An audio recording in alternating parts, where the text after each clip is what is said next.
Hello friends, welcome back to my channel. તો આજે આપણે બનાવીશું હોટલ જેવું પનીરનું શાક, મસાલા પનીર। ચાલો રેસીપી જોઈ લઈએ। તો સૌથી પહેલાં આપણે ગ્રેવી બનાવીશું। એના માટે મેં 3 મીડિયમ સાઇઝના ટમેટાં લીધા છે। 3 ડુંગળીને છાલ ઉતારીને વોશ કરીને લઈ લીધી છે। હવે આપણે એને મોટા મોટા ટુકડા કરી લઈશું, કારણ કે આપણે એને તેલમાં સાતળવાની છે। તો આ રીતે આપણે મોટા મોટા પીસીસ કરી લઈશું।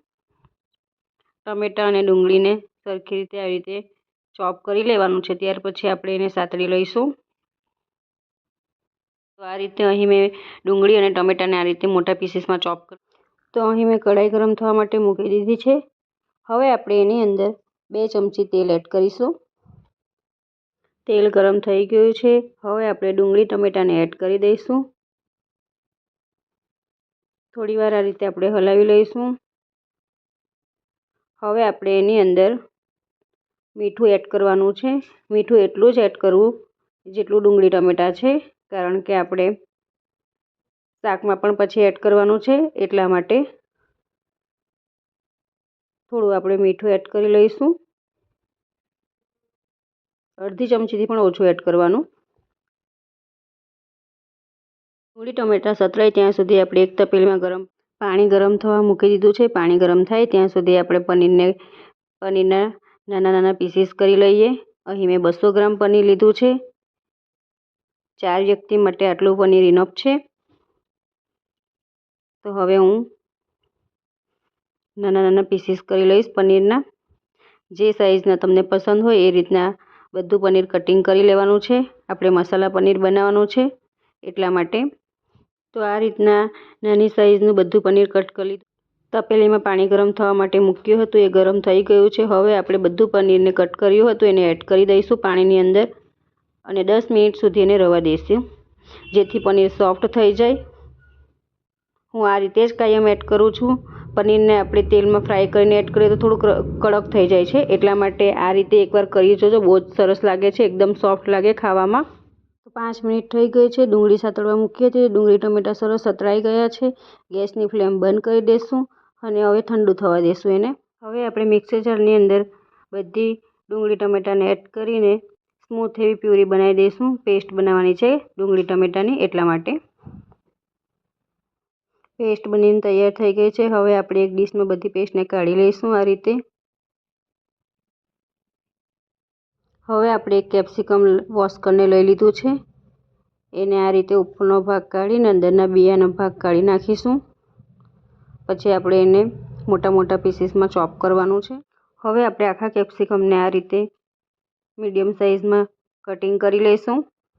હવે આપણે શાક બનાવીશું, એના માટે કઢાઈમાં તેલ ગરમ થવા માટે મૂકી દીધું। 4 મોટી ચમચી તેલ લેવાનું। તેલ ગરમ થઈ ગયું છે। 1 તજનો ટુકડો, 2 લવિંગ, 1 ઇલાયચી એવા આખા મસાલા આપણે એડ કરી દઈશું। સૂકા મસાલા થોડા થઈ જાય ત્યાર પછી આપણે એની અંદર થોડી આદુ લસણની પેસ્ટ એડ કરીને સરસ એવું સાતળી લેવાનું છે। હવે આપણે એની અંદર ટામેટાં અને ડુંગળીની પેસ્ટ બનાવી હતી એને એડ કરી દઈશું।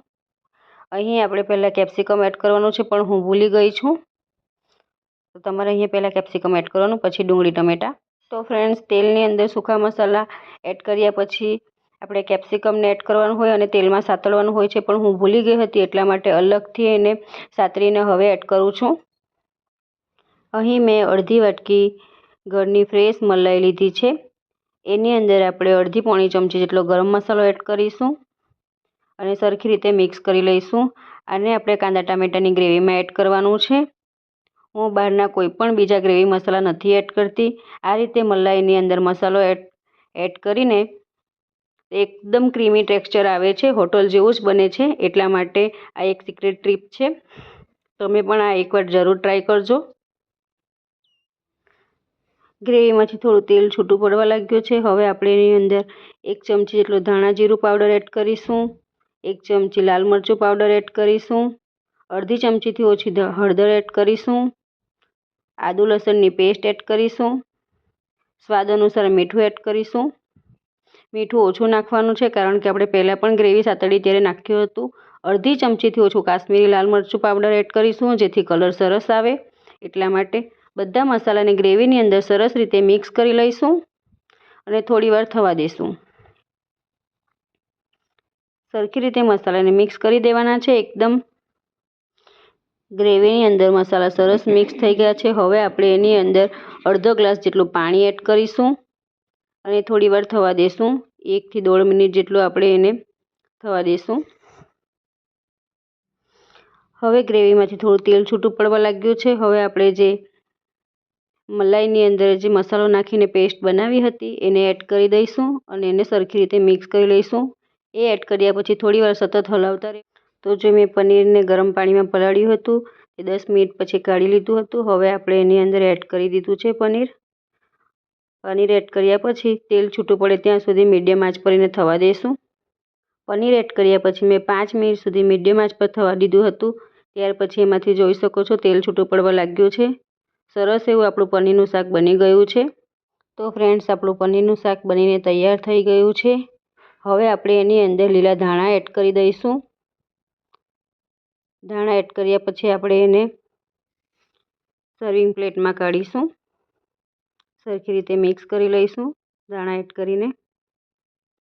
એકદમ ટેસ્ટી બન્યું છે જોવામાં પણ અને ખાવામાં પણ. તો ફ્રેન્ડ્સ, આજની આ મસાલા પનીરની રેસીપી તમને ગમી હોય તો please like, share and subscribe. ફરી મળીશું નવા વિડીયો સાથે. Bye bye guys.